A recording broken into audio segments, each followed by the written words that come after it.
गिरधर मेरा, मैं गिरधर की गिरधर मेरा, उन संग मेरा जन्म का फेरा, उन संग जन्म जन्म का फेरा। बैठ लूंगी मैं तो बैठ कदम की शैया, राधा राधा गाऊंगी। सुना लगे सारा देश वृंदावन कुटिया बनाऊंगी, सुना लगे सारा देश वृंदावन कुटिया बनाऊंगी।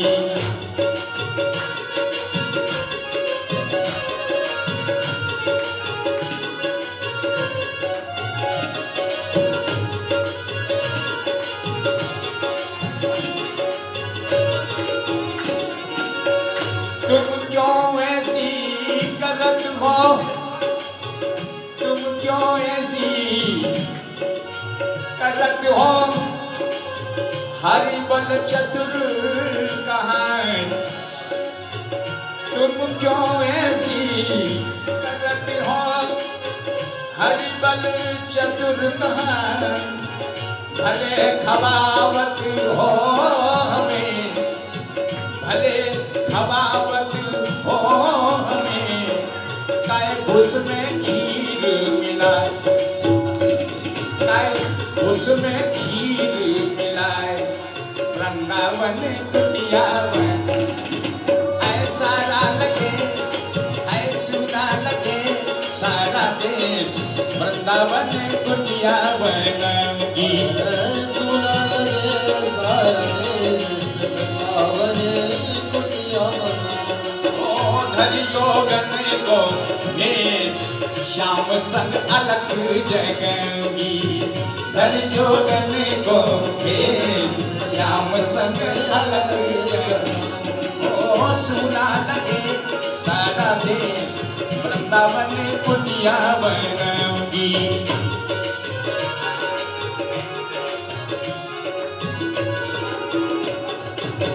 वृंदावन में राधा रानी, वृंदावन में राधा रानी, महिमा इनकी जिन्हू न जानी, महिमा इनकी जिन्हू न जानी। राधा नाम सहारो लेकर, ओ राधा नाम सहारो लेकर अब सागर से तर जाऊंगी। राधा नाम को सहारो लेकर अब सागर से तर जाऊंगी। हरे हरि योगन को भेष श्याम संग अलग जगाऊंगी, हरि योगन को भेष श्याम संग अलग जगाऊंगी।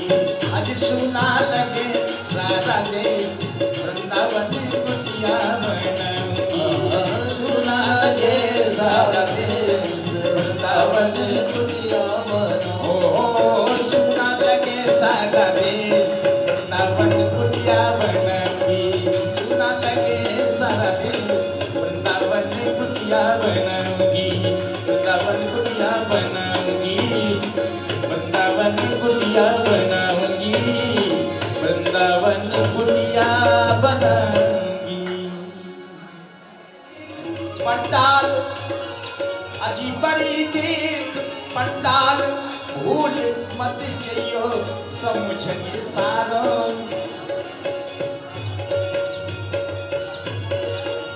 बड़ी देख पंडाल, भूल मत जइयो समझ सारो।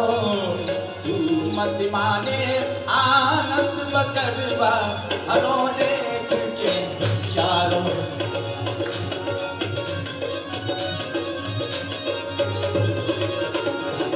सुंदर देख तुम्हारी डाली, सुंदर देख, सुंदर देख तुम्हारी डाली। काउदिन म्यान खम्ब सी कारी, काउदिन म्यान खम्ब सी कारी। करी है हाल हलाल ख्याल कर, भूज को बेगी समारो।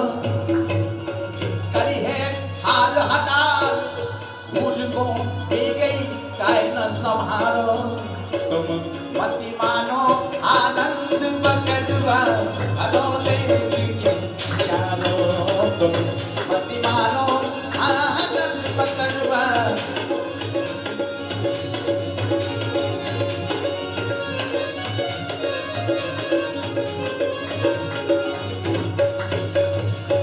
बकरीद को ढोल बजायो बकरीद को ढोल बजायो तेरे ही कारण साज सजायो तेरे ही कारण साज सजायो बड़े बड़े मियाँ जुड़िया दल में बड़े बड़े मियाँ जुड़िया दल में खैबे मास तिहारो तुम मति मानो आनंद बकरवा हरो देख के चारो तुम मति मानो आनंद बकरवा हरो देख के चारो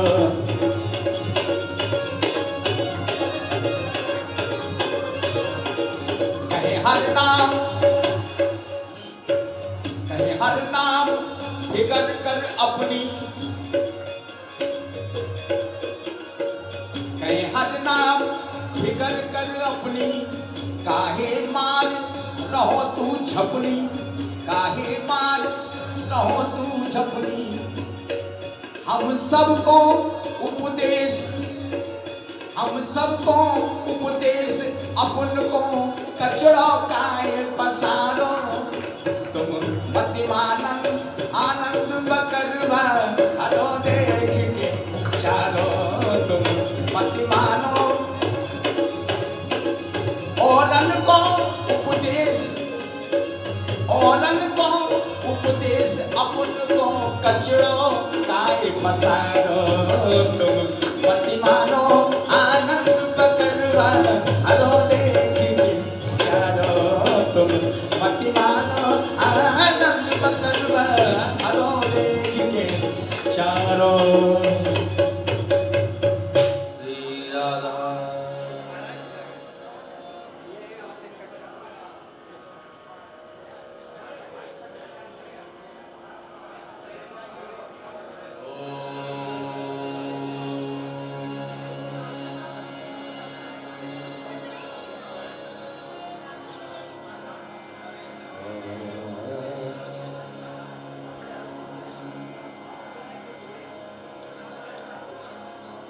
स्वस्ति श्री गणेशाय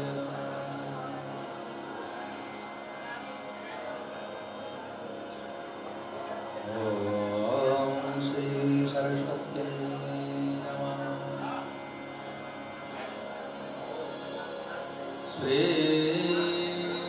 माता पितृचरण कमलेभ्यो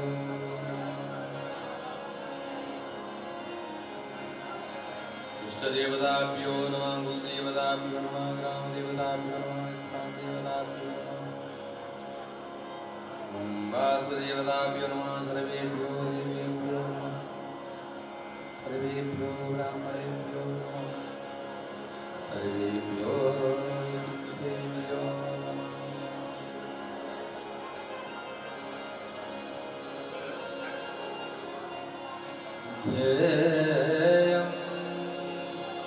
सदा परिभवन् मभीष्टदो तीर्थास्पदं शिवविंशुतं शरणं प्रत्याख्यहं प्रणतपालभवाब्धिपूतं वन्दे महापुरुषते चरणा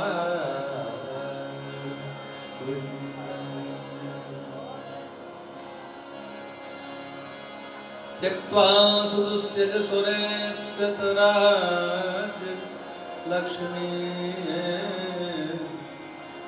धर्मिष्ठयाय वचसा यदगारण्यम्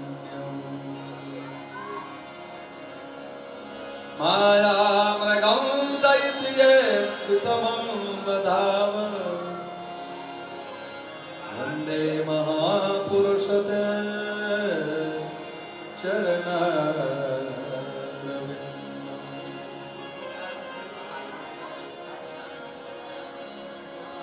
कृष्णो नारायणं वन्दे कृष्णं वन्दे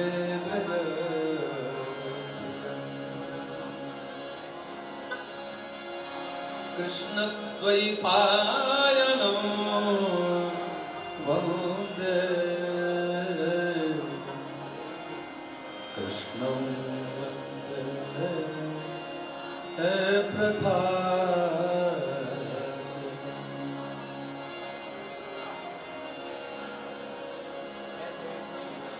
यं प्रव्रजन्तमनुपेतमपेतकृत्यं द्वैपायनो विरहकातरया पुत्रेति तन्मयतया तरवोऽभिनेदो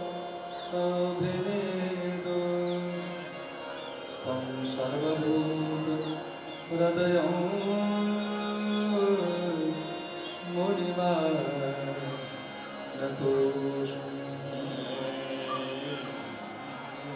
नारायणं नमस्कृत्य नरं चैव नरोत्तमं देवीं सरस्वतीं व्यासं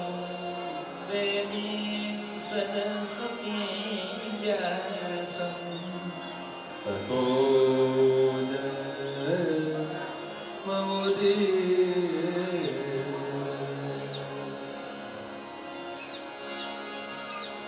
अतुलित बलधामं हेमशैलावदेहं धनुजवन कृशानुयामग्रगण्यं सकलगुणनिधानं वानराणामधीशं रघुपतिप्रियभक्तं वातजातं नमामि गंगातरङ्गरमणीय जटाकलापं गौरी निरन्तरविभूषितवामभागं नारायणप्रियमनङ्गमदापहारं वाराणसीपुरपतिं भज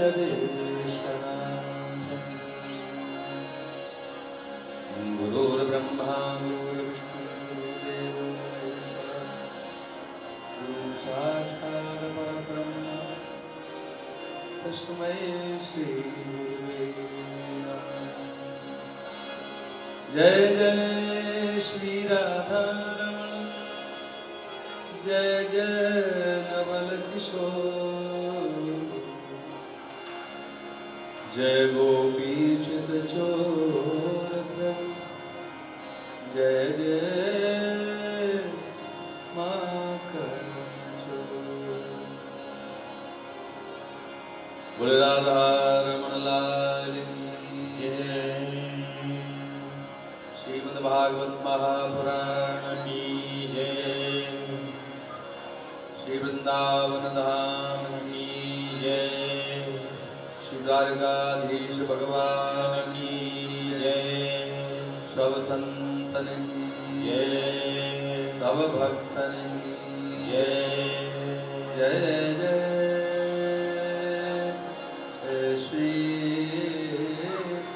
राधे राधे।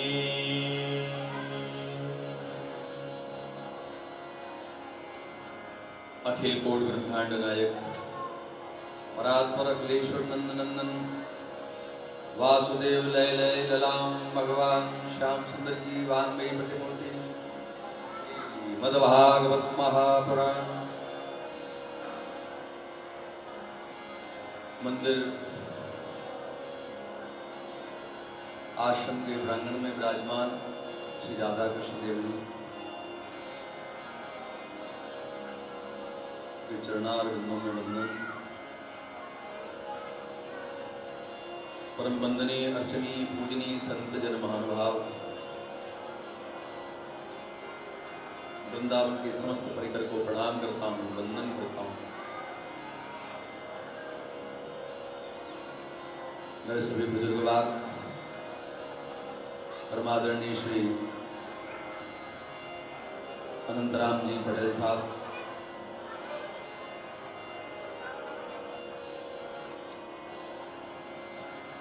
वंदनीय उपाध्याय परिवार,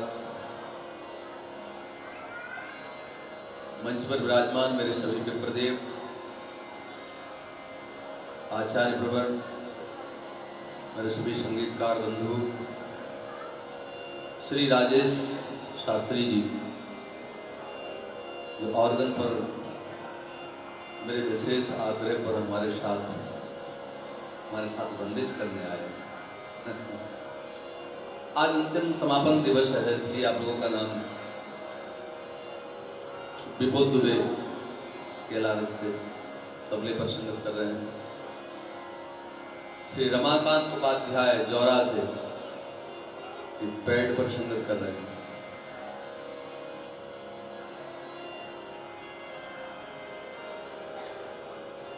हमारे मेरे पास शब्द नहीं है। श्री प्रिया शरण जी महाराज और उनके समस्त परिकर, सत सत नमन करता हूं उनको।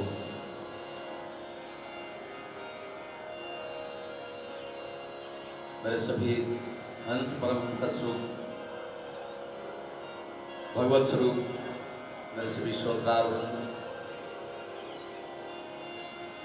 वंदनीय अर्चनीय पूजनीय मातृशक्ति, आइए एक क्षण भगवान नाम संकीर्तन से अपनी मनवाणी को पवित्र करें, मनुष्य भगवत कथा को श्रवण करें।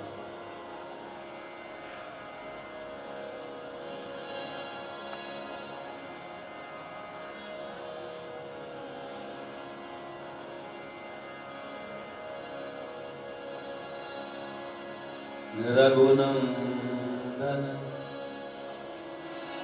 राघव राम हरे, सिया राम हरे सिया राम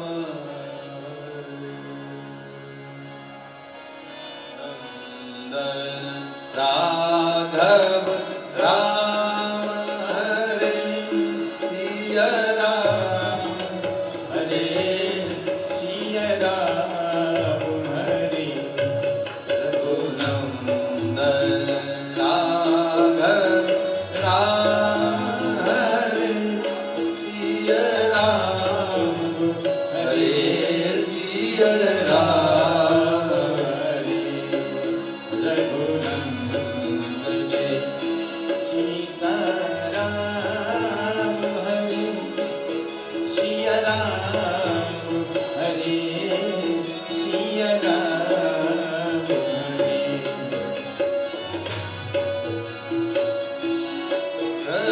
राम हरे सिया राम हरे सिया राम हरे, रघुनंदन जय सीता राम हरे, सिया राम हरे सिया राम हरे, सिया राम हरे सिया राम हरे, सिया राम हरे सिया राम हरे, सिया राम हरे सिया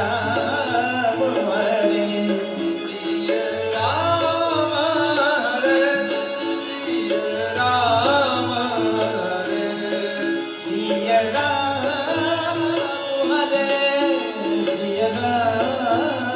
हरे, सिया राम हरे सिया राम हरे, सिया राम हरे सिया राम हरे, रघुनंदन राघव राम हरे,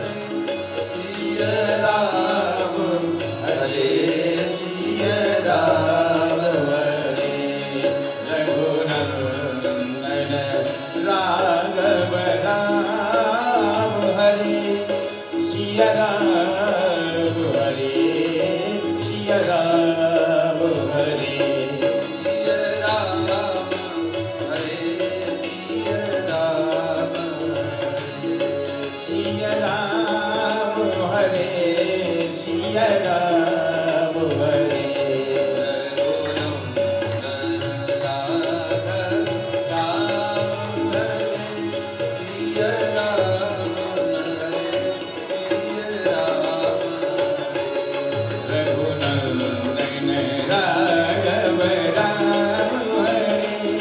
सिया राम हरे सिया राम हरे रघुनंदन राघव राम हरे सिया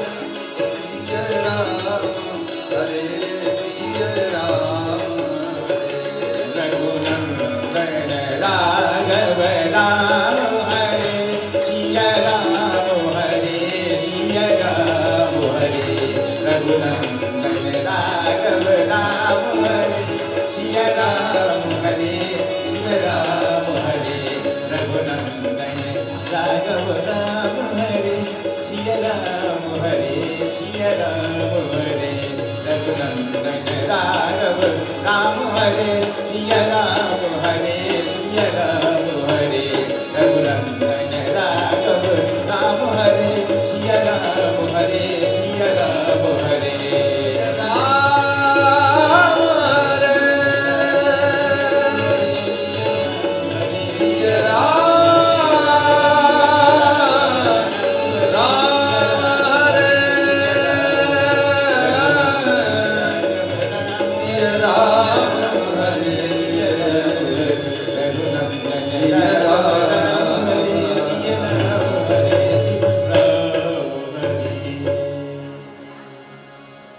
राधारमण लाल की जय। जय जय श्री राधे। और क्या हमारे बुजुर्ग लोग जो कहेंगे कि बस राधे राधे ही करते रहते हैं, हमारे राम जी की बातें नहीं करते हैं, इसलिए राम जी का कीर्तन राधा कृष्ण के बीच में बात तो नहीं गई है। राम कृष्ण दो एक हैं, अंतर नहीं निमेश, इनके नयन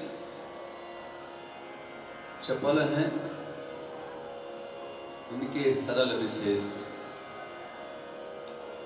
बोल राधा माधव भगवान की जय।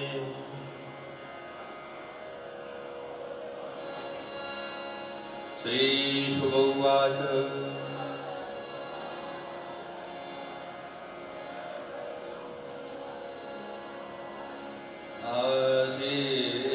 सत्राजितः सूर्यो भक्तस्य परम सखा प्रीतस्मै मणिं प्रादात् सूर्यस्तुष्टः शमं भगम् नारायण नमस्तेस्तु शंखचक्र गदाधर दामोदरारविन्दाक्ष गोविन्द यदुनन्दन।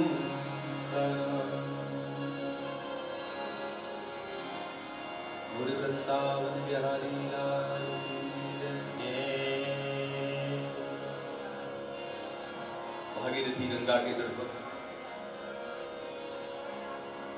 श्री शुकाचार्य जी महाराज व्यास आसन पर अलंकृत होकर ऋषियों के मध्य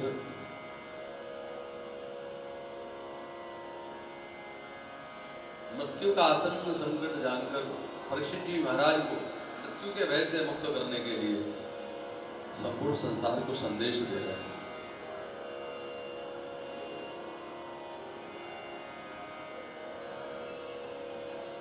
मृत्यु के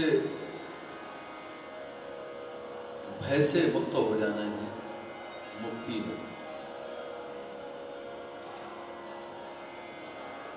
जीवन में संशय न रहे, भय न रहे, तो नर और नारायण में कोई भेद नहीं है।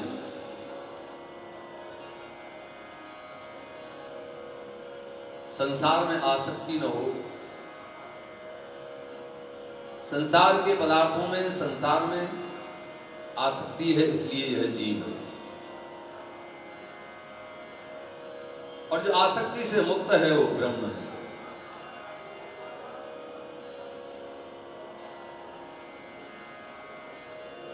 द्वारिका में सत्राजितः किं करोद ब्रह्मन् कृष्णस्य किलेशं श्यमन्तकः कृतस्तस्तु कस्माददत्ता सुता हरे। महाराज परीक्षित ने प्रश्न किया है श्री सुखदेव जी महाराज से, भगवान हमने श्रवण किया है भगवान श्री कृष्ण को सत्राजित ने श्यमंतक मणि का दोष लगाया और भगवान ने श्यमंतक मणि के दोष को समाप्त करके वो मणि ला करके सत्राजित को दी और प्रायश्चित किया। सत्राजित ने श्यमंतक मणि भी भगवान को समर्पित किए हैं, साथ में अपनी बेटी सत्यभामा का भी विवाह भगवान के साथ में कर दिया। भगवान ने कल रुक्मिणी विवाह का प्रसंग आप लोगों ने श्रवण किया। आज भगवान का सत्यभामा जी के साथ में विवाह हुआ।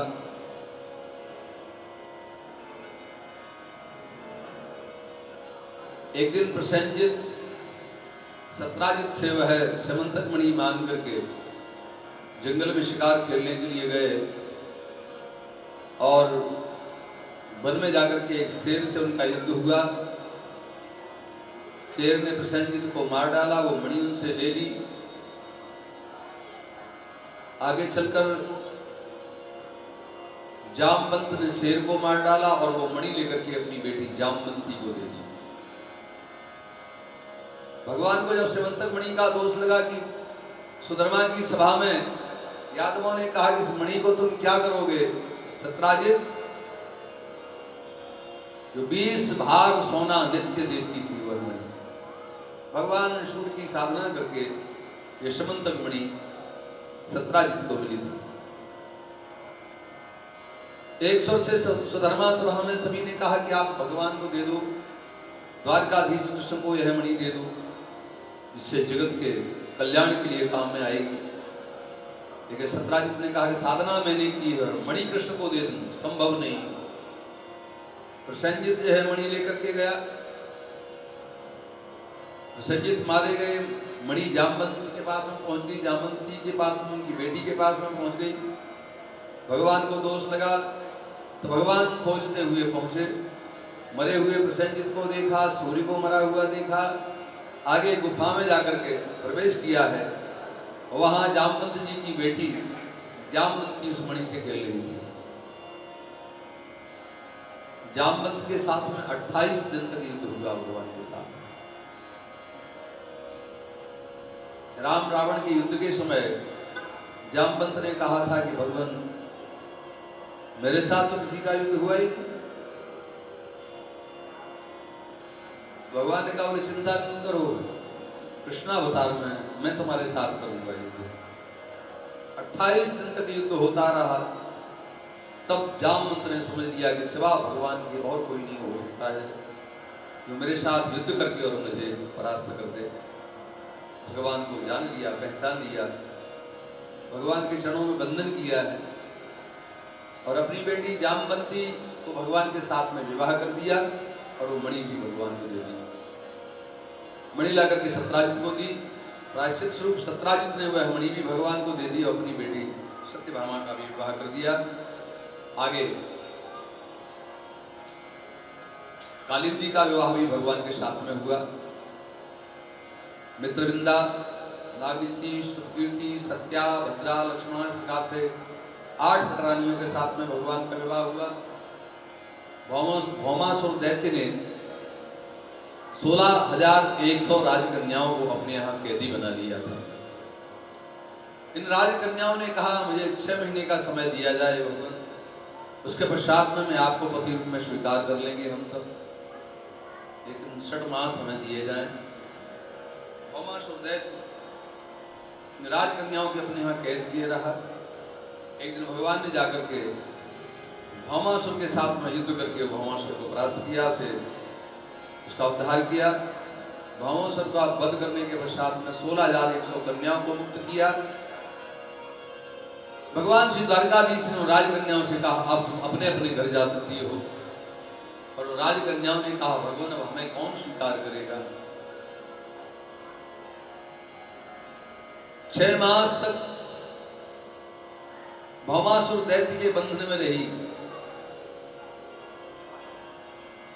यद्यपि हम विशुद्ध हैं, लेकिन फिर भी ये संसार हमको स्वीकार नहीं करेगा। भगवान ने एक बहुत बड़ा क्रांतिकारी कदम उठाया और उन 16,100 प्रत्यक्त कन्याओं के साथ में भी भगवान ने विवाह किया।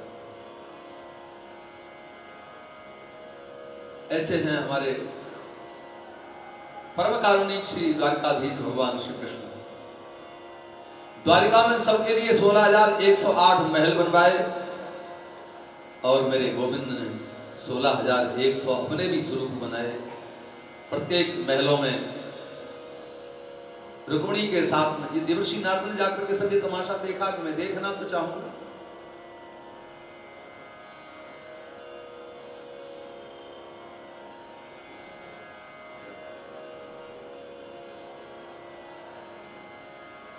श्री राम देवर्षि नारद ने कहा कि मैंने एक विवाह करना चाहा, तो मुझे विवाह नहीं करने दिया। मैंने कहा भगवान से कि मुझे सुंदर बना दो, तो मुझे बंदर बना दिया। मेरा एक भी विवाह नहीं होने दिया, और आपने 16,108 विवाह कर लिए। तो देवर्षि नारद ने कहा कि जाकर के देखूं तो सही, एक भी घर खाली मिल गया तो अपनी विद्या चलाए बगैर नहीं मानूंगा, कलेश तो पैदा कर ही दूंगा। और देवर्षि नारद द्वारिका में जाकर उन्होंने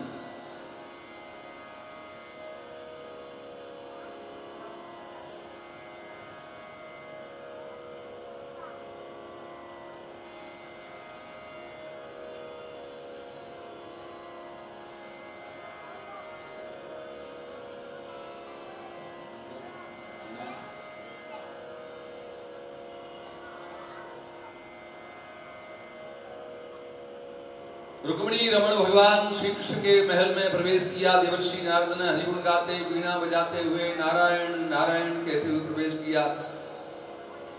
रुक्मिणी के साथ में भगवान बैठे हुए पूजन कर रहे हैं, भजन कर रहे हैं, ध्यान कर रहे हैं। ये तो यहां बैठे हैं, चलो दूसरा घर कोई खाली हुआ। सत्यभामा के घर में गए, सत्यभामा के महल में भी भगवान बैठे, उनके साथ में भी वे प्रभु भोजन कर रहे हैं। बोले रुक्मिणी के महलों में भी बैठे थे और यहां भी बैठे। जामवंती के प्रत्येक महल में जाते हैं देवर्षि नारद, किसी न किसी रूप में कुछ न कुछ करते हुए भगवान वहां दिखाई दिए। एक भी घर खाली दिखाई नहीं दिया। पर भगवान ने कहा नारद तुम मेरी माया के चक्कर में फिर पड़ने वाले हो। 16,109वां घर बनाया, वहां देवर्षि नारद गए तो वहां जाकर के देखा अकेली पटरानी बैठी है और टकटकी लगा करके द्वार पर देख रही है। देवर्षि नारद को आते हुए देखा, पटरानी का आओ पधारिए देवर्षि जी। ये तो घर खाली मिल गया।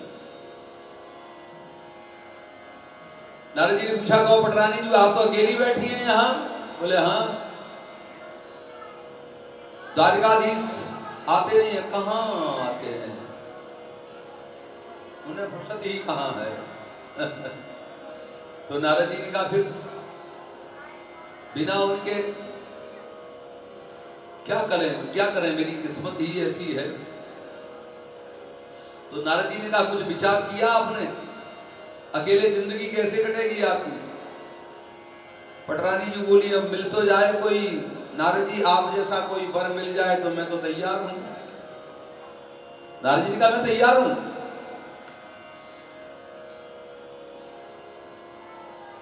तो कोई पंडित जी वगैरह तो बुला लो, तो पंडित जी की तो आवश्यकता ही नहीं, 6-7 चक्कर लगाना है बस, राधे राधे राधे राधे। तुरंत नारद जी चक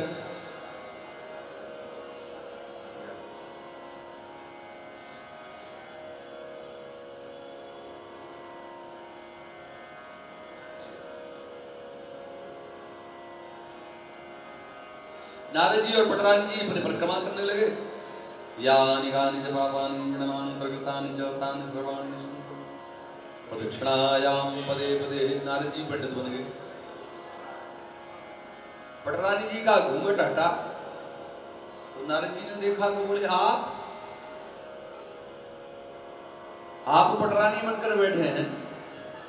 नील सरोरुह नीलमणि नील नीरधर श्याम लाजहि तन शोभा निरखि कोटि कोटि शतकाम। प्रभु मैंने तो समझा कि परम सुंदर कोई पटरानी बैठी है। भगवान ने कहा फिर चक्कर में आ गए तुम आज हमारे में। भगवान ही पटरानी बनकर बैठे थे। नारद जी बोले क्या करूं, तुमने एक भी तो मेरा विवाह नहीं होने दिया और आपने 16,108 कर लिए, बिल्कुल भी गम नहीं खाए।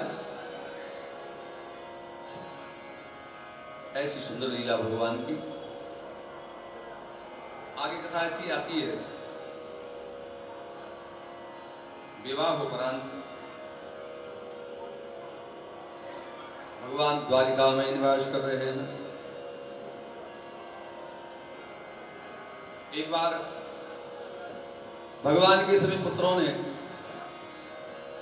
कुछ पुत्रों ने भगवान से निवेदन किया, प्रभु कहीं हमें घुमाने के लिए ले चलो।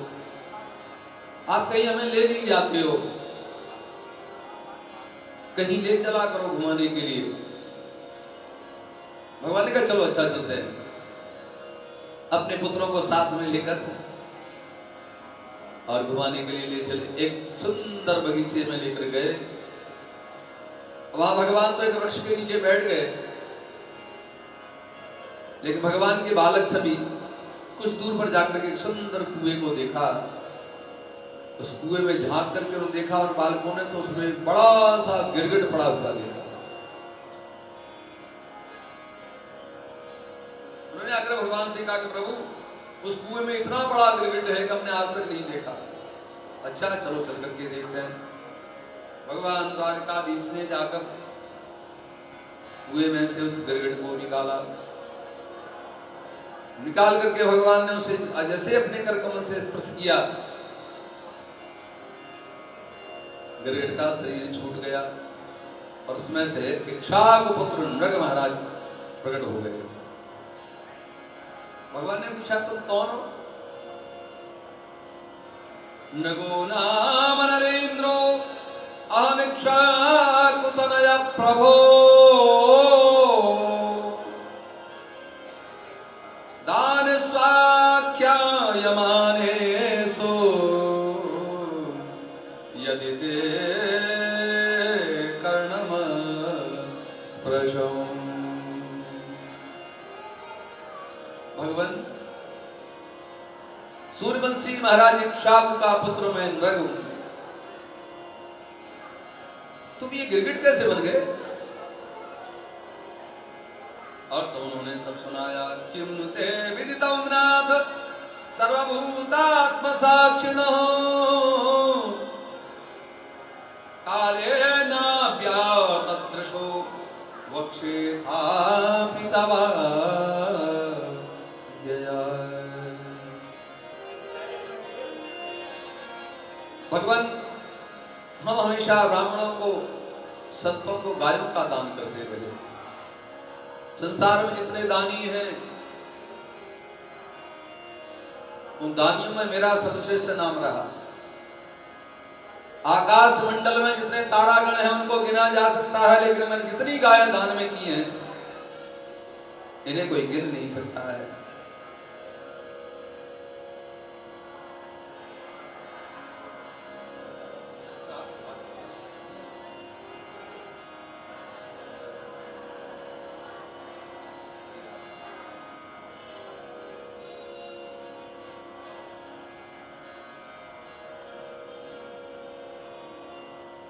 भगवान ने कहा तुमने गायें तो दान में दी होंगी, फिर तुम्हारी ये अवस्था कैसे हो गई, स्थिति कैसे बनी, तुम गिरगिट कैसे बन गए? तुमने गायों का दान किया लेकिन बूढ़ी ठेड़ी दी होगी गई,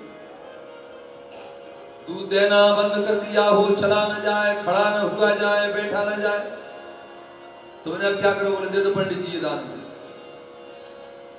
गैया दूध देना बंद कर दे, बूढ़ी है जाए, बोला पंडित जी को दान में दे दो, कि छोटी सी बछिया दान में दे दो, बोले कहा, बोले गैया दान करिए।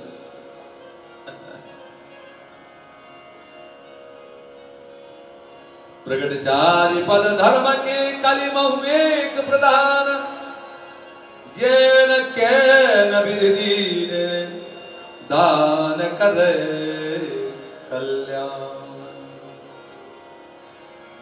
धर्म के 4 चरण हैं, सत्य, तपस्या, पवित्रता और दान। सतयुग गया तो सत्य चला गया, त्रेता गया तो तपस्या चली गई, द्वापर गया तो पवित्रता गई, दानम एकम कलियुगे। कलियुग में धर्म केवल दान के पैर पर खड़ा हुआ है।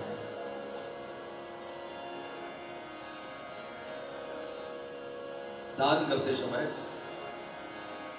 दानी नहीं दिखना चाहिए, दान दिखना चाहिए।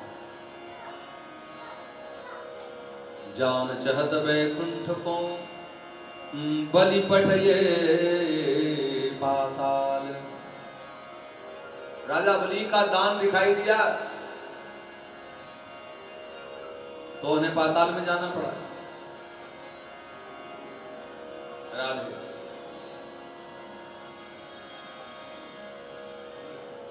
महाराज जनक ने कहा कि भगवान मैंने ऐसी वैसी गायें दान में नहीं किए हैं, तो कैसी दान की है? पयस्विनी तरुणी शील रूप गुणोपपन्ना कपिला हेम संगी। पयस्विनी दूध देने वाली, जर्सी गैया दान में नहीं दिए हैं। पयस्विनी शील रूप, सीधी सादी गाय, दिन में 2 बार नहीं तुम 3 बार 4 बार धो लो। गुणोपपन्ना, गुणवान गाय, कपिला हेम संगी। और उन गायों के सींग सोने से मड़कर के, चांदी से खुर मड़कर के हमने दान में दिए। अच्छा तो तुमने अन्याय पूर्वक धन कमाया होगा, उससे तुमने गाय खरीद करके दान में दी होंगी, तब तुम्हारी ये दुर्गति हुई है। नहीं महाराज, न्यायार्जिता, न्याय के द्वारा धन अर्जित किया। रूप्य खोराह सवत्साह, ब्यानी हुई बछड़े सहित। दुकूल माला भरणा ददावहम। तो फिर तुम्हारी ये दशा कैसे हुई, बताओ ना मुझे। राजा नग ने कहा महाराज मुझसे भूल ये हो गई, लेकिन भूल भी नहीं हुई, अनजाने में मेरे प्रारब्ध में पता नहीं क्या लिखा था। एक ब्राह्मण, तपस्वी ब्राह्मण थे, जो कभी किसी से दान लेते नहीं थे, बढ़िया सुंदर दूध देने वाली गाय रखते थे, दूध पीते थे और मौज में रहते थे, मस्ती में रहते थे। एक दिन उनकी गाय हमारे गायों के साथ में आकर के मिल गई और हजारों गायों के बीच में पता नहीं लगा। हमने लेकर के उस गाय को एक ब्राह्मण को दान में दे दिया। वो ब्राह्मण उस गाय को लेकर के जा रहा था, जिसकी गाय थी वो ब्राह्मण मार्ग में उसे मिल गया। उस ब्राह्मण ने कहा गाय ये हमारी गाय कहां ले जा रहा, ये तो मेरी गाय है। दूसरा ब्राह्मण बोला मुझे तो राजा ने दान में दी है, अब इस पर मेरा अधिकार है, मेरी है ये, राजा ने हमको दी है।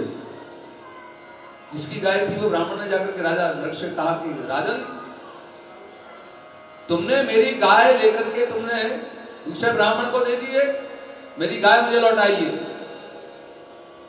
उस ब्राह्मण से कहा भैया तुम लौटा दो, हम तुमको दूसरी अच्छी गाय दे देते, एक की बजाय 2 ले जाओ, 4 ले जाओ, 10 ले जाओ ब्राह्मण देवता, ये तो इनकी गाय है, भूल से आपके पास ली गई है। वो ब्राह्मण बोला तुमको देना हो तो ये गाय तुमने संकल्प करके मुझको दी है, अब इस पर मेरा अधिकार है, लूंगा तो इसी गाय को लूंगा, नहीं तो नहीं लूंगा। उन ब्राह्मण को समझाया, वो बोले तो मेरी गाय मैं तो लेकर के मानूंगा, देना है तो इसको दीजिए। दोनों ब्राह्मण आपस में झगड़ गए और वो गाय राजा नग के पास छोड़ करके चली गई। अंत में राजा नग की मृत्यु जब हुई,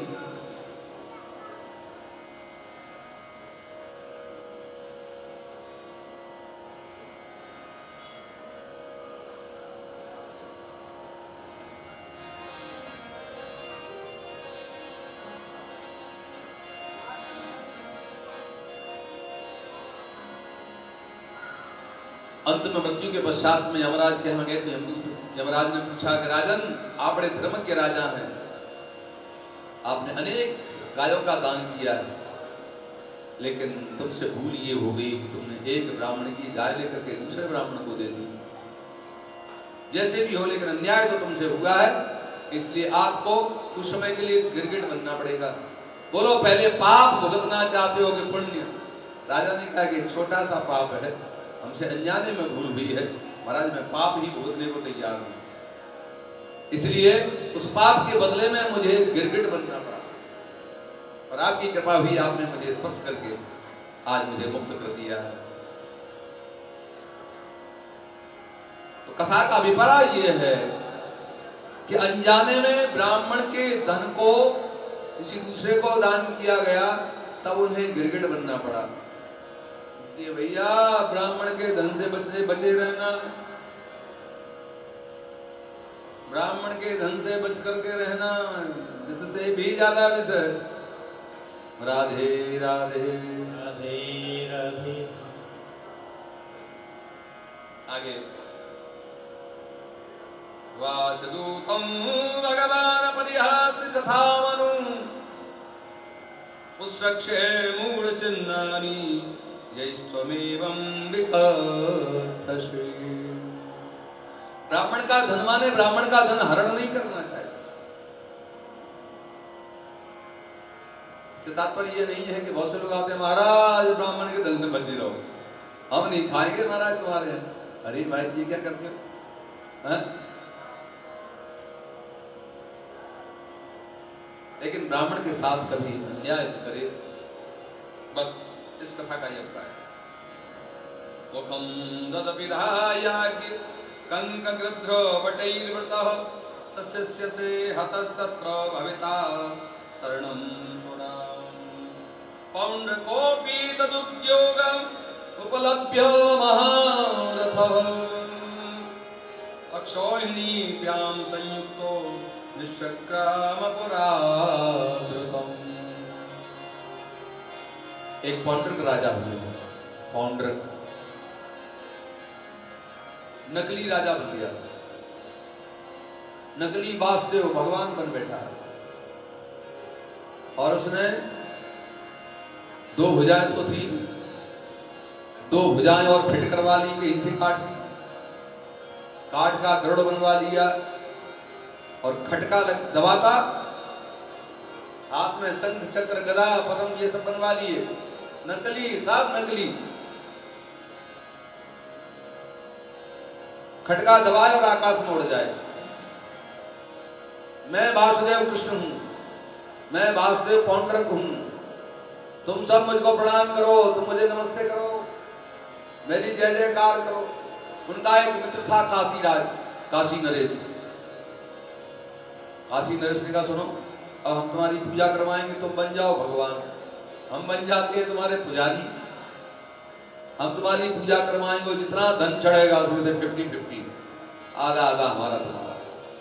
तो ठीक है, बड़ा प्रभाव फैलने लगा उसका, पौंड्रक का। पौंड्रक महाराज की जय हो, काशी नरेश। अब राजा जय बोल रहा है तो फिर प्रजा तो बोलेगी बोलेगी। अब नकली खेल चलने लगा, नकली एक भगवान पूजने लगा। जब भगवान द्वारिकाधीश उस समय मौजूद थे, तब नकली भगवान बन बैठा पौंड्रक। तो आजकल तो भगवान का बता रहे थे, अब तो 4-6 भगवान इस धरती पर घूमने लगे कि मैं भगवान हूं, तो क्या असर है? 50 से ज्यादा भगवान हैं इस धरती पर जो अपने आप को भगवान कहते हैं। एक आध दो भगवान तो अभी जेल में ही पड़े हैं बेचारे, वे भी भगवान थे। राधे राधे।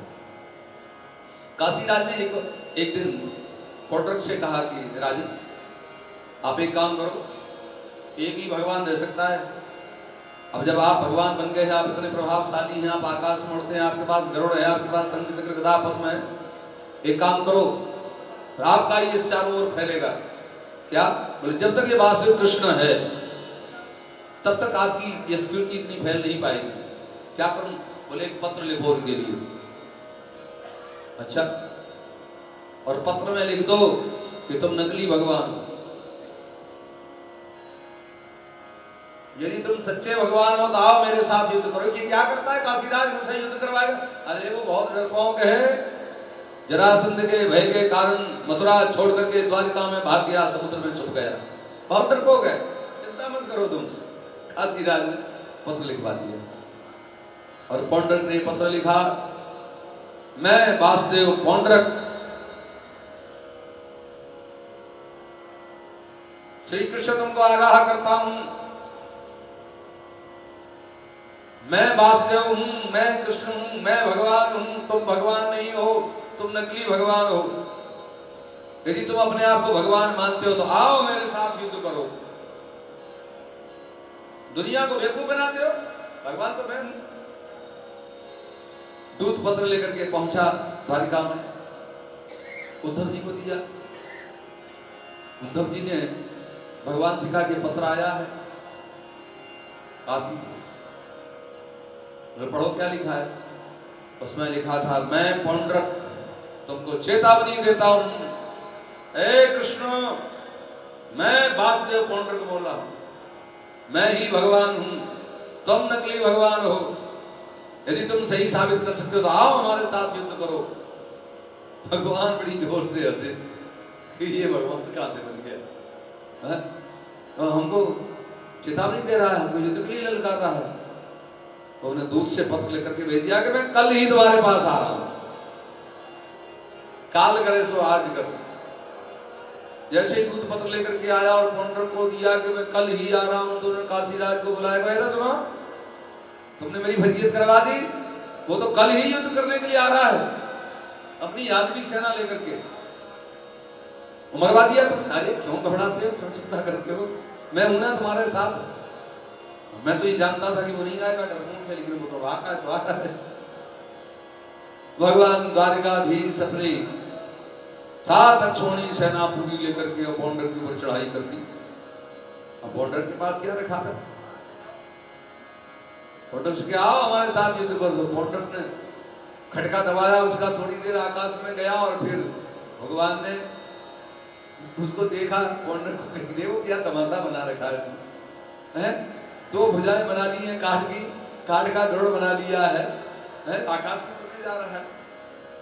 भगवान ने अपना चक्र सुदर्शन उठाया और पौंड्रक का सिर छेद कर दिया। उसके बाद में काशीराज का भी उद्धार किया भगवान ने। लेकिन चूंकि भगवान का चिंतन करते थे, मैं भी भगवान जैसा बन जाऊं, मेरे भी चार हाथ हों, चतुर्भुज बन जाऊं, मैं गरुड़ पर बैठ जाऊं, मैं कृष्ण जैसा यशस्वी बन जाऊं, तो भगवान का नित्य चिंतन करता रहा। इसलिए भगवान ने कहा, जो निरंतर मेरा चिंतन करता है वो मेरे धाम का अधिकारी बन जाता है। इसलिए भगवान ने पौंड्रक को मारा जरूर, लेकिन उसे अपने धाम में भेज दिया। काशीराज को दोनों का उद्धार किया है। राधा रमण भगवान की जय।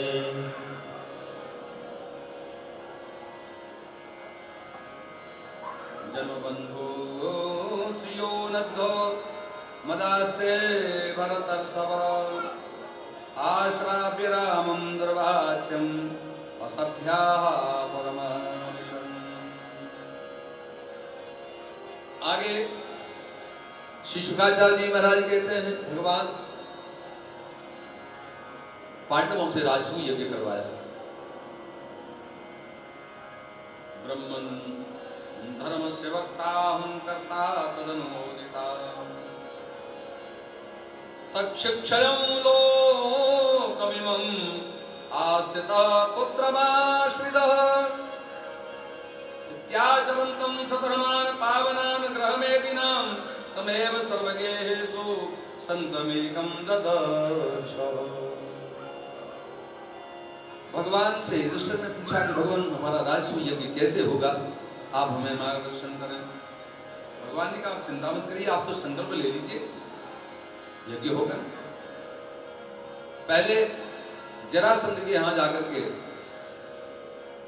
हजारों राजा उसने कैदी बना लिए थे, संपूर्ण धन अपने खजाने में मिला लिया था। भगवान ने सबसे पहले जाकर के समस्त राजाओं को मुक्त किया। 12,820 राजाओं को उसने बंदी बनाया था। भगवान द्वारिकाधीश ने जाकर के समस्त राजाओं को मुक्त किया और भीमसेन से युद्ध करवा करके जरासंध को मारा। उसके पश्चात में राजसूय यज्ञ प्रारंभ हुआ। भगवान ने धर्मराज युधिष्ठिर से कहा सबको अलग अलग जिम्मेदारी दी जाए। भोजन व्यवस्था किसको, कौन लेगा? भीमसेन ने कहा कि खाने पीने का सामान की व्यवस्था तो हमें दे दो, खूब अच्छा अच्छा खाऊंगा, अच्छा खिलाऊंगा। भोजन व्यवस्था का अध्यक्ष भीमसेन को बना दिया गया, खजाने का अध्यक्ष दुर्योधन को बना दिया गया। अब आपस में चर्चा होने लगी पांडवों सब में कि ये क्या किया, द्वारकाधीश कृष्ण ने यह क्या किया। दुर्योधन जो पांडवों से हमेशा से जलता रहता है इसको कोषाध्यक्ष बना दिया, ऐसा क्यों किया? और भगवान ने कहा तुम नहीं जानते हो, मैं जानता हूं। दुर्योधन के हाथ में एक ऐसी रेखा है कि खजाना कभी खाली नहीं होगा। इसके हाथ से खूब धन वितरित किया जाए,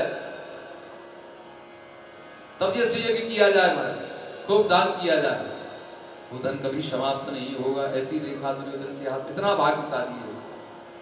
इसलिए हमें दुर्योधन को धनाध्यक्ष बनाया, कर्ण को विदाई देने वाला बना, कर्ण के हाथों से विदाई करवाई, धन कभी समाप्त ही नहीं होगा। राधे राधे। और एक व्यवस्था और की जाए, संत महात्माओं के चरणों को धोकर के फिर आसन पर बिठाकर उनको भोजन कराया जाए। इसकी जिम्मेदारी कौन लेगा? तो कोई भी तैयार हुआ उससे पहले भगवान बोले इसकी जिम्मेदारी मैं लेता हूं, संत महात्माओं के चरणों को मैं धोऊंगा और उनकी झूठी पत्तल भी मैं उठाऊंगा। वाह, हरे भरे गोविंद, क्या संतों को इतनी बड़ाई कौन दे सकता है, संत और ब्राह्मण को।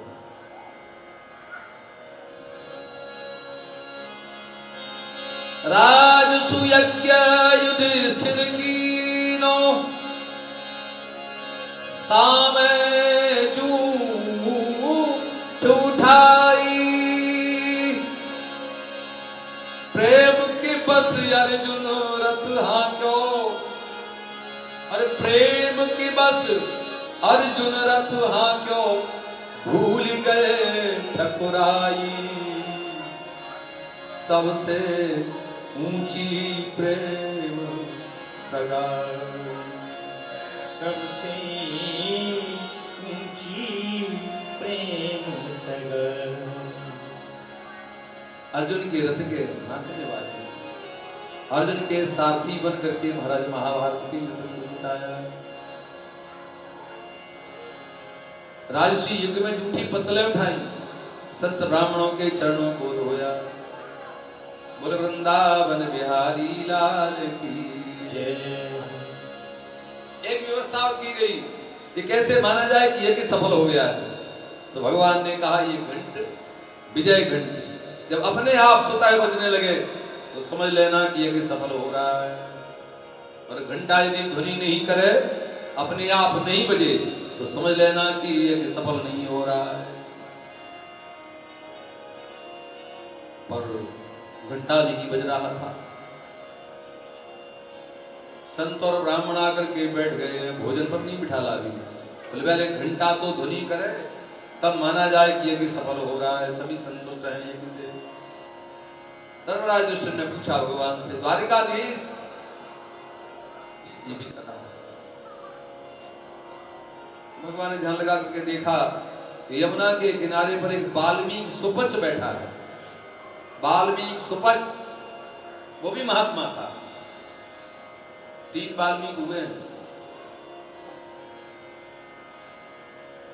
ब्रह्मर्षि वाल्मीकि जिन्होंने वाल्मीकि रामायण लिखी है, वे प्रचेतस हैं, प्रचेताओं के पुत्र हैं ब्रह्मर्षि। एक वाल्मीकि हुआ जिनके नाम से वाल्मीकि हुई, मिट्टी का ढेर हो गया था, वो तपस्या की वाल्मीकि। और द्वापर में वाल्मीकि सुपच हुआ। भगवान ने कहा जब तक वह नहीं आएगा हमारे यज्ञ में भोजन करने के लिए, तब तक आपका यज्ञ सफल नहीं माना जाएगा। यज्ञ तो हुआ है जिसमें सभी का समावेश हो, सबको सम्मान मिले। तो पांडवों से कहा जाइए, धर्मराज युधिष्ठिर गए उन्हें मनाने के लिए, चलो महाराज आप चलिए, आपको न्योता तो भेजा, आप चलिए, हमारा यज्ञ कैसे सफल होगा। वाल्मीकि सुपच साधु बोला, सुनो युधिष्ठिर, मैं चलने को तैयार हूं, लेकिन हमें 1 करोड़ यज्ञ का फल चाहिए। 1 करोड़ यज्ञ का फल मुझे दे सकते हो? धर्मराज युधिष्ठिर ने कहा कि पहला तो यज्ञ कर रहा हूं, 1 करोड़ यज्ञ का फल आपको कहां से दे दूं? बोले मैं नहीं जाऊंगा। धर्मराज युधिष्ठिर लौट कर आए, बारी बारी से अर्जुन, नकुल, सहदेव सभी आए, पर वही उनका प्रश्न रहा, 1 करोड़ यज्ञ का फल मुझे चाहिए। अंत में द्रौपदी ने भगवान से निवेदन किया कि प्रभु मैं जाऊं? हाँ द्रौपदी तुम जाओ, मैं अभी लेकर आती। द्रौपदी ने जाकर के यही प्रश्न किया कि महाराज चलिए मेरे यज्ञ में पधारिए, आपके बगैर मेरा यज्ञ सफल नहीं हो रहा है। तो वाल्मीकि सुपच ने कहा 1 करोड़ यज्ञ का फल चाहिए। द्रौपदी ने कहा कि बस 1 करोड़ यज्ञ का फल? 1 करोड़ यज्ञ का दे सकती हो तुम? हाँ हाँ क्यों नहीं, कैसे? संत मिलन को चाहिए तजी माया अभिमान,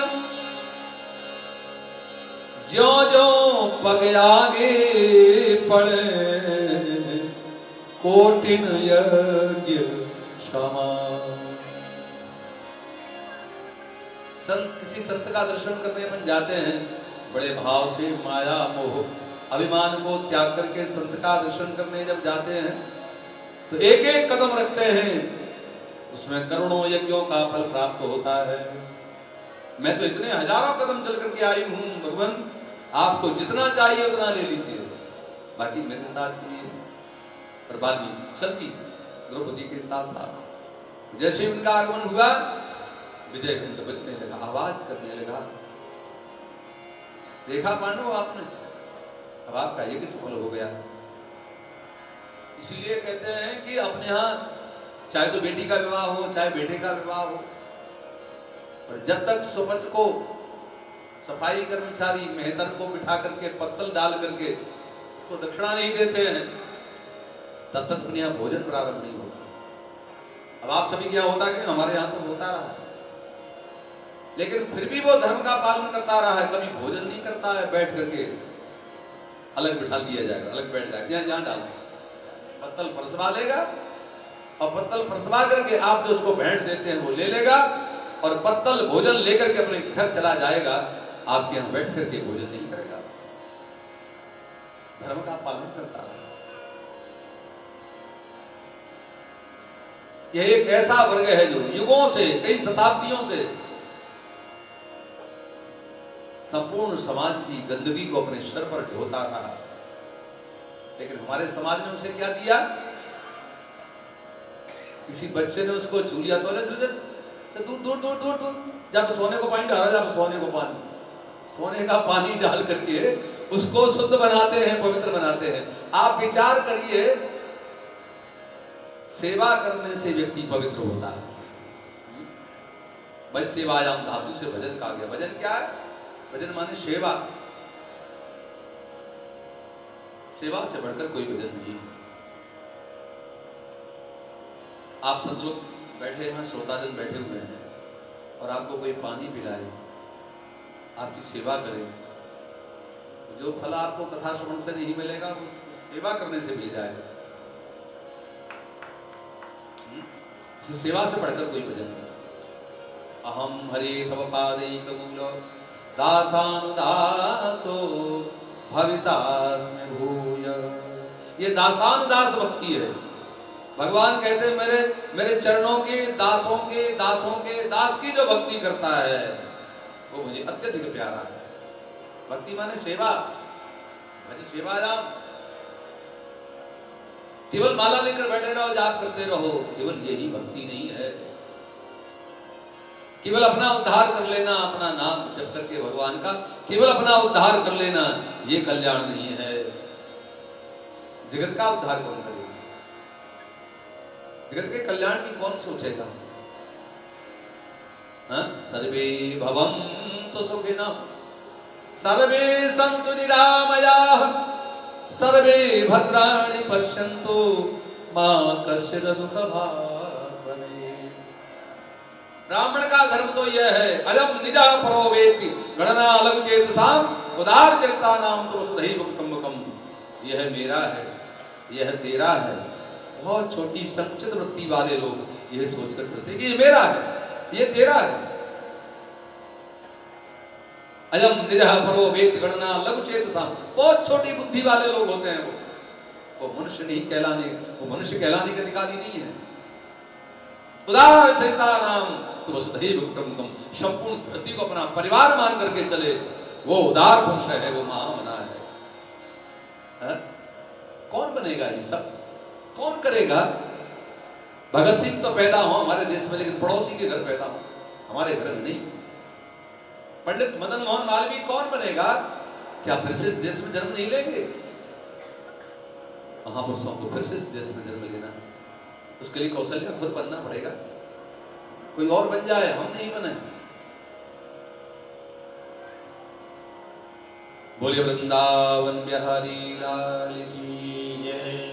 इसी राजसूय यज्ञ में बोले मुख्य अतिथि किसको बनाया जाए, सभा का अध्यक्ष किसको बनाया जाए। और मुख्य अतिथि बनने के लिए जरासंध के पुत्र सहदेव ने अपना प्रस्ताव रखा। इस समय सर्वश्रेष्ठ सर्वमान्य व्यक्ति द्वारकाधीश कृष्ण के अतिरिक्त कोई नहीं है, इसलिए उन्हें सर्वमान्य मुख्य अतिथि बनाया जाए। भीष्म पितामह आदि सभी ने अनुमोदन कर दिया, द्वारकाधीश कृष्ण को सभा का अध्यक्ष बना दिया जाए। बना दिया गया। लेकिन शिशुपाल ने आकर के कहा, ये सहदेव तो बच्चा है, अभी कुछ जानता नहीं, मूर्ख है तो। और भीष्म पितामह ये तो बुढ़ा हो गया, इसकी बुद्धि खराब हो गई, बुद्धि कुंडित हो गई है। इसको लुटेरे को, इस चोर को इसके माँ बाप का पता नहीं। कोई कहता है कि देवकी का पुत्र है, कोई कहता है यशोदा का पुत्र है, इसके माँ बाप का पता नहीं है। चोर, लंगर, भीड़, गालियां देना प्रारंभ कर दिया। भगवान ने कहा सुनो, लकीर खींचता जा रहा हूं मैं, लकीर खींचते हुए जा रहा हूं। बुआ को मैंने वचन दिया है, 100 गाली से ऊपर तूने एक भी गाली आगे दी तुझे जीवित नहीं छोड़ूंगा फिर, जब तक गाली देता रहा। 100 से जैसे ऊपर हुए भगवान ने अपना चक्र सुदर्शन चला करके शिशुपाल के सुरक्षेदन कर दिया। शिशुपाल का वध किया भगवान ने। शिशुपाल, दंतवक्र आदि, विदुरथ, रुक्मी आदि सभी निशाचर राजाओं का अंत करके इस पृथ्वी को मुक्त किया है, संसार अन्याय से मुक्त किया है इस पृथ्वी को। पृथ्वी का भार जो उतारना है। 25 वर्ष की लीला है, 11 वर्ष 56 दिन तक भगवान ब्रजमंडल में रहे। ये भगवान की बाल लीलाएं थी। उसके पश्चात में करीब 13 वर्ष तक मथुरापुरी में रहे। उसके बाद में 100 वर्ष तक द्वारिका में लीला की है मेरे प्रभु।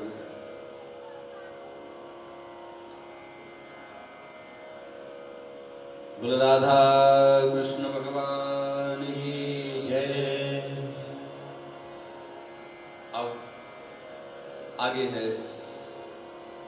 भगवान के बड़े परम विद्वान, परम तपस्वी, पांडवों के उस राजसूय यज्ञ को संपन्न करके भगवान श्री शुकाचार्य जी महाराज इस कथा को सुनाने के पश्चात में भगवान के मित्र श्री सुदामा जी की कथा को श्रवण कराते हैं। बोले वृंदावन बिहारी लाल की जय। इससे पहले आई एक क्षण भगवान नाम संकीर्तन करते हैं।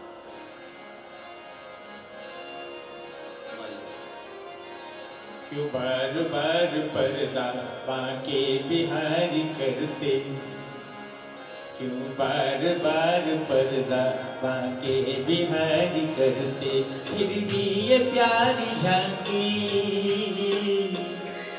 फिर भी ये प्यारी झांकी प्रेमी तुम्हारे करते, क्यों बार बार पर्दा बांके बिहारी करते,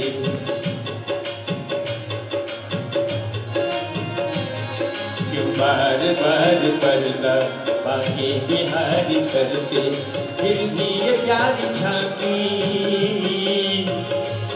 फिर भी ये प्यारी झांकी प्रेमी तुम्हारे करते, क्यों बार बार पर्दा बांके बिहारी करते।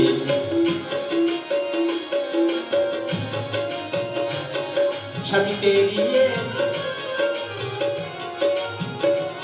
छवि तेरी सांवरी सी उपमा कहूँ क्या उसकी, छवि तेरी सांवरी सी उपमा कहूँ क्या उसकी, बाता मुकुट है सिर पर मुरली लकुट है बाकी, बाता मुकुट है सिर पर मुरली लकुट है बाकी, बाका श्रृंगार तेरा बाके पुजारी करते, बाका श्रृंगार तेरा बाके पुजारी करते, फिर भी ये प्यारी झांकी, फिर भी ये प्यारी झांकी प्रेमी तुम्हारे करते, क्यों बार बार पर्दा बाके बिहारी करते, क्यों बार बार पर्दा बाके बिहारी करते।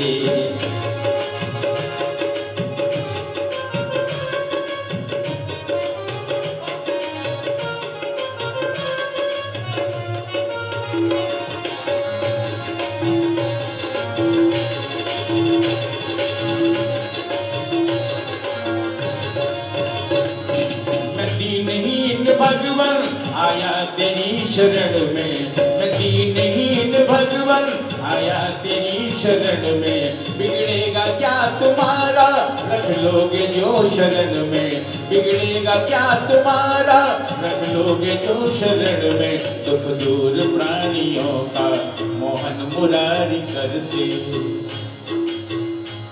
दुख दूर प्राणियों का मोहन मुरारी करते, फिर भी ये प्यारी झांकी, फिर भी ये प्यारी झांकी बाके बिहारी करते, बार बार पर्दा बाके बिहारी करते, बार बार पर्दा, फिर भी ये प्यारी झांकी है, फिर भी ये प्यारी झांकी नहीं तुम्हारे करते, बाके बिहारी करते,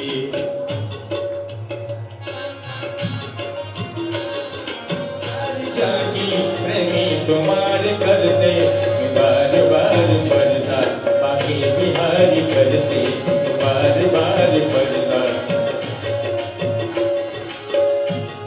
मधुप के श्याम प्याले मिलती यही हमारी, मधुप के श्याम प्याले मिलती यही हमारी, पर्दे से आओ बाहर देखें छवि तुम्हारी, पर्दे से आओ बाहर देखें छवि तुम्हारी, बिनती बिहारी इतनी दर्शन विकारी करते, इतनी बिनती बिहारी इतनी दर्शन विकारी करते, फिर भी ये प्यारी झांकी, फिर भी ये प्यारी झांकी प्रेमी तुम्हारे करते, बार बार पर्दा बाके बिहारी करते, बार बार पर्दा बाके बिहारी करते, हरे कृष्णा हरे कृष्णा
जीव की जय, जय। गंगा जल का गिरधारी जीव की जय। जय श्री राधे।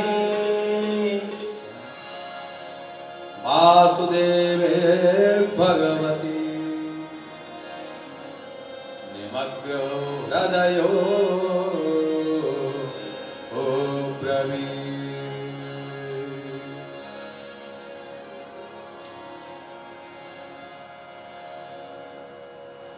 यहाँ सूत जी ने भी एक श्लोक बोला है, विष्णुरातेन संप्रष्टो भगवान बादरायणी। विष्णुनाथ माने परीक्षित जी। परीक्षित जी महाराज भगवान व्यासदेव के प्रति अत्यंत अतीव श्रद्धा के साथ उन्मुख हो रहे हैं।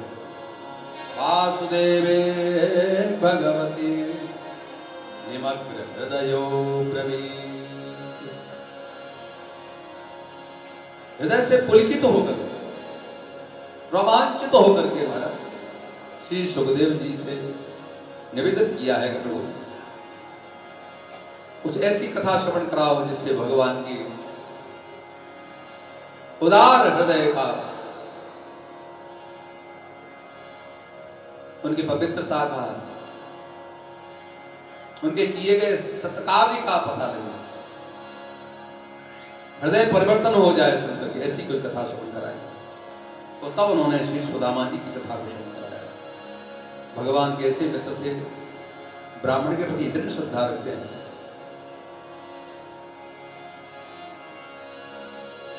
और करते चलो खबर ना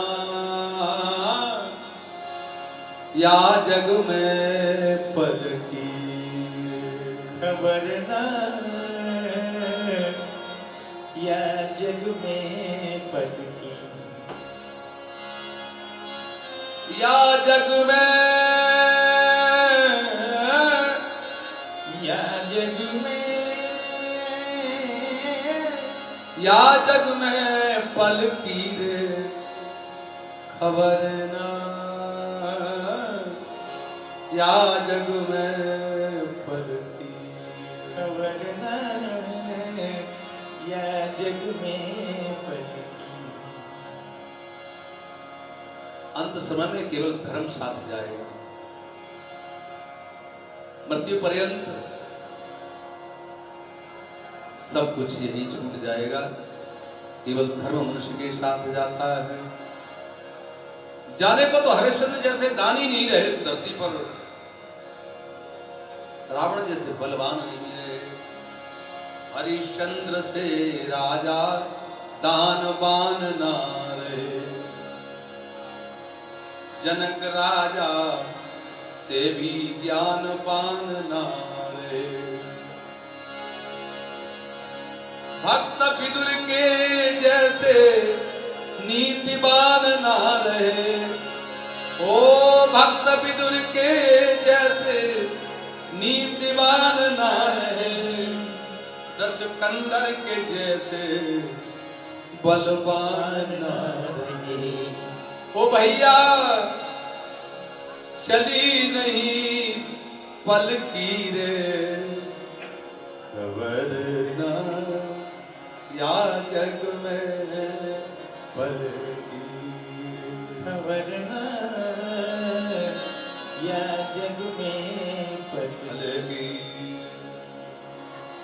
आज जो है बनी कल बनी ना बनी, आज जो है बनी कल बनी न बनी, आज जो है धनी कल धनी ना धनी, आज जो है धनी कल धनी न धनी, आज छाया तनी कल तनी ना तनी, आज छाया तनी कल तनी न तनी, आज छाया तनी कल तनी ना तनी, आज छाया तनी कल तनी न तनी, आज जैसी छनी कल छनी न छनी, आज जैसी छनी कल छनी न छनी। और कहे रमा बल की रे खबर ना, या जग में बल की खबर न, या जग में पल की। एक बार सत्यवादी हरिश्चंद्र लक्ष्मी जी ने आकर एक प्रकाश पुंज प्रकट हुआ और हरिश्चंद्र को जगाया। हरिश्चंद्र जाग रहे हो कि सो रहे हो? हरिश्चंद्र ने कहा कि मैं जाग रहा हूं। बोलो कौन?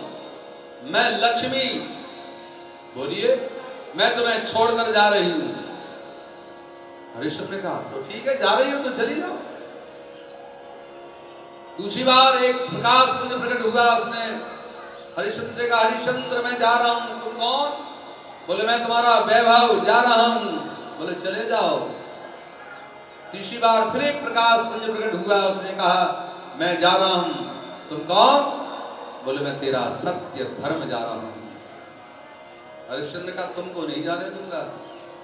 तेरे पीछे तो मैंने लक्ष्मी छोड़ी, वैभव छोड़ा, संसार छोड़ा, पर सत्य मैं तुमको जीवन से नहीं जाने दूंगा।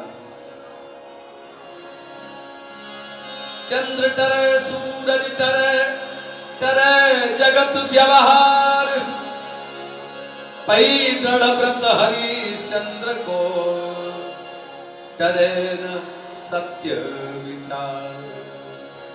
सब चला जाए पर सत्य को नहीं जाने दूंगा जीवन से। सत्य और धर्म के लिए अपना सर्वस्व गंवा दिया। स्वप्न में दान करने के लिए स्वप्न देखा। स्वप्न में विश्वामित्र जी को सब दान में दे दिया। राज्य का संकल्प कर दिया स्वप्न में। स्वप्न में दिए गए दान को विश्वामित्र जी को छोड़ दिया था। सवेरे विश्वामित्र जी आ गए। राजन तुमने मुझे स्वप्न में दान दे दिया है। हाँ वही तो मैं देख रहा हूं, लेकिन स्वप्न में कोई चाहते तो हरिश्चंद्र मना कर देते कि नहीं मैंने स्वप्न में कहा है, स्वप्न की बातें सब झूठी होती हैं। लेकिन हरिश्चंद्र ने कहा दिया सो दिया। तो फिर जो तुमने दान दिया उसके बाद में दक्षिणा भी दी जाती है। हमने संकल्प करवाया ना तुमसे, तो संकल्प की दक्षिणा फिर वो भी देना पड़ेगी। बोले हाँ देना पड़ेगी। बोले मुझे 60 बार सोना चाहिए। तो चलो खजाने में से दे देता हूं। राजन खजाने की बात मत करिए, ये वस्त्र भी जो तुम पहन रखे हो ना, ये राज मुकुट और वस्त्र अभी उतार दीजिए। इस पर भी तुम्हारा अधिकार नहीं। अभी नहीं, महल में जाकर उतार देना। सब कुछ मेरा है। महलों में जाकर के सैप्या से कहा सैप्या मुझे एक संत ने छल दिया है।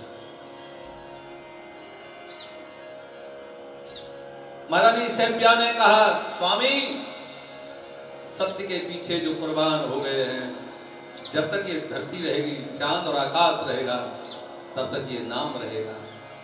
हम रहे ना रहे पर हमारी कहानी तो रहेगी जिंदगी में, दुनिया में। हमें बेचिए, मेरे पुत्र को बेच दो और खुद को बेचकर ब्राह्मण की चुकाओ रकम। तो पुत्र कहता, रोहित छोटा सा बालक कहता नहीं नहीं पिताजी, माता पिता आप दोनों नहीं, केवल मुझे अकेले को बेच दो। और पत्नी कहती कि नहीं मुझे अकेले को बेच दो। हरिश्चंद्र कहते नहीं मैं अकेला बिक जाऊंगा। तीनों में होड़ लगी है कि सत्य और धर्म के पीछे कौन कुर्बान हो जाए। आखिर तीनों जाकर के काशी में बिके और काशी में बिचकर सत्य धर्म का पालन किया। तो धर्म जीवन से जाने न पाए। धर्म एव हतो हंति धर्मो रक्षत रक्षता, एतद धर्मम न त्यामी धर्मम मानो हतो बधीत। धर्म की रक्षा करने से हमारा धर्म होता है। धर्म जीवन से चला जाए तो कोई अस्तित्व नहीं रहता है। धर्म के बिना कोई अस्तित्व नहीं है। बोले वृंदावन बिहारी लाल की जय। हमारे देश में कुछ समय तक सूफी धर्म भी रहा, सूफी संत भी रहे। इन संतों को देख करके सूफी संत विचारधारा की याद आई है मुझे। दिल्ली में एक निजामुद्दीन औलिया थे, सूफी संत, जिन्होंने हिंदू और मुसलमानों के बीच में सेतु का काम किया, दोनों को मिलाने का काम किया।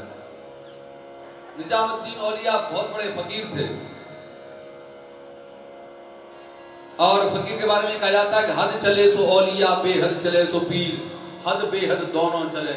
ऐसे मस्त फकीर, जैसे हमारे रसिकदास पागल बाबा महाराज जी कह रहे थे कि आपने रुपया दक्षिणा वगैरह दी तो डंडा मारेंगे वो आपको, पैसा नहीं चाहिए। क्या बात है। तो ठाकुर के भरोसे है, राधा रानी के भरोसे है, उसे क्या किसी की है, मौज में जीते हैं महाराज। कोई खिला रहा है, कोई पिला रहा है, कोई पहना रहा है। उधर और जरूरत पड़े तो उधर समाता मांग ले, तन समाता चीर, और ज्यादा संग्रह ना करे। आपको नाम फकीर निजामुद्दीन औलिया, सैकड़ों हिंदू मुसलमान ईसाई सब धर्मों के लोग औलिया के पास बैठते थे।